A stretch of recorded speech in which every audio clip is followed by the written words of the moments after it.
ثاني صاحب رحم الله فرمایي چې د قیامت په ورځ باندې دا ډیره عجیبه خبره ده. وای د قیامت په ورځ باندې انسان چې کله د دنیا د مال دولت د جاه جمال ته او جلال ته سوچ وکي، وای چې یاره دا خو یقینا هغه په خانه وه، دا خو یقینا هغه غټې بولې وي، ځکه دې به هغه دنیا کې هیڅ حیثیت نه وي، هیڅ ویلیو به نه. مسلمانانو الله رب العزت انسان ته مال دولت ورکړی وي. بعضې انسانان داسې دي چې الله رب العزت مال دولت ډیر فراواني سره ورکړي وي، ډیر زیاتې ورکړي وي. بعضې انسانان داسې دي چې الله رب العزت دا مال دولت ورونه کم کړی وي. ټول د الله رب العزت بندگان دي. په دې دنیا کې چې څومره انسانان ګرځي ټول د الله رب العزت بندگان دي، لیکن الله رب العزت بعضې خلکو ته مال دولت ورکړی وي، بعضو ته یې نه ورکړی. چاته چې الله رب العزت مال دولت ورکړي هغه هم امتحان کې اچولي.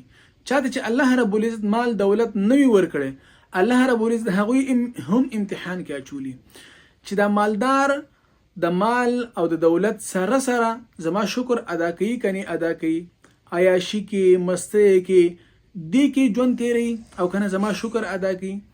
کم انسان باندې چې ما مال دولت کم کړی دی، غریب دی، دنیا کې مال او دولت او پیسې نشته، وسره شته خو کم ده، ډیر کم مقدار کې. آیا دی په دې حالت کې په دې امتحاناتو کې دی زما شکر ادا کوي کني ادا کوي؟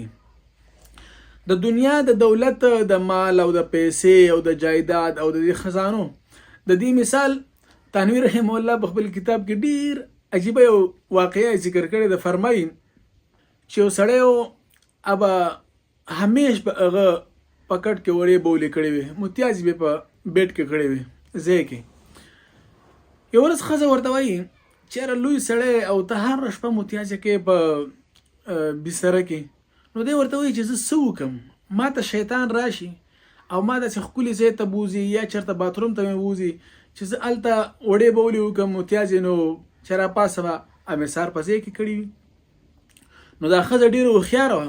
دا ښځه ورته وایي چې د شیطانانو او د جناتو د خزانې معلومې وي، ته داسې وکړه دا شیطان ته سبا ووایه چې دې ځل درته راشي خوب کې تور توی چېره زمونږ دومره غربت دی، 2 ټیمه روټۍ زمونږ په مشکله سره مونږ پیدا کېږي، لہذا ته مونږ ته یو خزانه وښیه، خزانه به راوړو زمونږ غربت به ختم شي. دا سړی ورته وایي چې ټیک دی انشاءالله دې ځل ورته وایم. حسب معمول هغه شیطان ورته خوب کې راغلو او ورته وایي چې راځه که نه چکر ولګو. دا سړی ورته وایي چې ګوره تا ته پته ده چې زمونږ ډېر غربت دی، 2 ټیمه روټۍ مونږ ډېر مشکله سره پیدا کېږي، لہذا داسې وکړه چې چېرته مونږ ته یو خزانه وښیه. او ورته وایي چې یاره ما ته خو داسې خاص خزانې څه نه دي معلوم، خو راځه چې زما کم دولت دی هغه به درله درکړم، داسې ډېر دیم نه. وایي ټیک ده. سړی ورسره روان شو، په خوب کې سړی ورسره روان شو، ورسره تلو تلو تلو. نو دا شیطان چې دی په یو ځای ودرو، وایي دا زما ټوله خزانه ده او دا ځان سره یوسه. سړی خزانه را اوچاته کړه او په سر یې کېښوه او روان شو.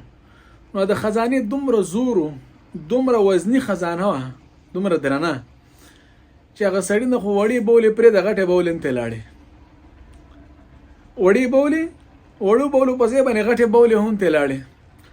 بهر کیف چې سړی خو خزانه یې کور ته راورسوله، سړی چې سار را پاڅېدو نو خزانه خو نشته، خو په بیټ کې لوی خزانه پرته وه. هغه سړی چې سر را پاڅېدو هېڅ هم نشته، بس هغه ګندګي په بیټ کې پرته وه او ډېر زیات تعجب کې او حیران شو. نو تانوي صاحب رحم الله فرمایي چې د قیامت په ورځ باندې دا ډېره عجیبه خبره ده. وایي د قیامت په ورځ باندې انسان چې کله د دنیا د مال دولت د جاه جمال ته او جلال ته سوچ وکي، وایي چې یاره دا خو یقینا هغه پخانه وه، دا خو یقینا هغه غټې بولې وي، ځکه دې به هغه دنیا کې هیڅ حیثیت نه وي، هیڅ ویلیو به نه. ګوره دا مال دولت دا هغه چا دپاره سردرد دی، هغه چا دپاره وبال ده، هغه چا دپاره قیامت کې دا عذاب دی چې چا په دې دنیا کې دا پیسه په دوکو، په فراډونو، په حرامو رايوځای کړي وي. چې کله په حرامو د پیسې رايوځای کې نو په دې دنیا کې خو درته اساس سر درد وي، اخرت کې به درته د غاړې زنجیر جوړي. لیکن که کم سړی د خپل مټ په زور باندې خپل خولې توی کړی وي، مهنت یې کړی وي، کوشش یې کړی وي، خپل بچو دپاره یو دوه حلال پیدا کړی وي، یو دوه حلال را جمع کړی وي، او په دې کې د الله شکر هم ادا کړی وي، او د الله رب العزت چې کوم ورنه فرض کړی وي زکات، خیرات، صدقې، خیراتونه دا هم پکې ورکړي وي، دا یو څه نه وي پریخي، د الله په لار کې مال دولت فراوانی سره خرج کړي، دې لپاره په دې دنیا کې هم د دولت سکون دی او آخرت کې هم ورته سکون دی. کچرته تو غواړي چې دا دولت د ماده د قیامت په ورځ هم په کار راشي، په دې دنیا کې هر هغه څه چې په هغه الله خوشحالي کې په هغه ولګوه، په مساجد باندې، مدارس باندې، یتیمانو باندې، غریبانو باندې، فقیرانو باندې، چې چرته د پیسې ضرورت ورته یو چاته د روپۍ ضرورت مسکینی غریبي هغه زړه خوشاله کا، هغه ته سواله، هغه ته سور کا، او بل دی مبارک میاش کې خدا هر څه په سوچند شي.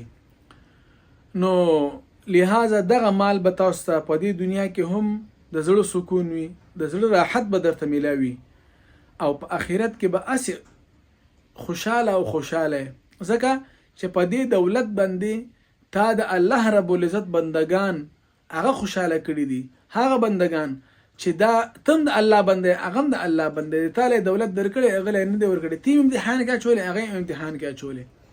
نو لہذا چې تا په دغه امتحان باندې شکر او باسل او په دغه امتحان کې پاس شوي، یقینا چې د آخرت امتحان کې به هم ته پاسي.